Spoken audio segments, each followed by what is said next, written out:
The county chase ends in tragedy. The car slamming behind me in this home with the family sleeping inside. And the 56-year-old mother inside the house died. The person behind the wheel, 14 years old. Tonight, CBS 46's Zach Summers live in Coweta County after talking to the victim's family and digging into the county's chase policy. Zach, fill us in. Yeah, it's our understanding that teen driver lost control at a turn in the road, traveled through a neighbor's yard, missing a telephone pole. Somehow, that tank did not explode when he hit it, slammed into the living room of the home and into the bedroom where Annette Rush was sleeping. She was the pillar of this family. It hasn't really sunk in yet for Betty Dennis that her 56-year-old niece, Annette Rush, is no longer alive. Seemed like a dream. Rush was sleeping at her home off Johnson Road in Sonoya early Thursday morning. Her adult son in the adjacent room, her husband in the living room, when a 14-year-old driver crashed into their house. It caught him on guard. All three were alert when first responders arrived, but Rush later died at the hospital from what her family said was internal bleeding and a heart attack. She was a good person, a real good person, a happy person.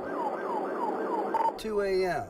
Coweta County Sheriff's deputy tried stopping the driver for failing to dim his headlights.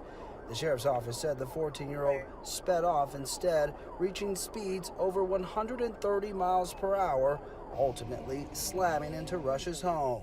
Being on a chase, he probably couldn't slow down. The sheriff's office wouldn't comment on its chase policy, but just last week, Sheriff Lynn Wood was quoted in the Noonan Times-Herald addressing this very topic, saying, quote, "So many of the metro counties have developed no chase policies, so they think if I run, I'll get away.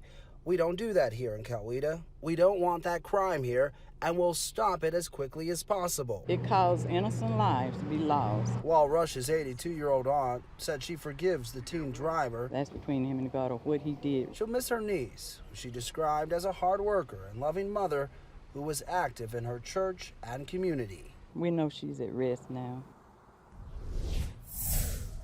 And just within the last hour or so, a neighbor who did not know Annette dropped off those flowers there just to pay her respects. The 14-year-old driver, he was taken into custody and faces a charge of homicide by vehicle.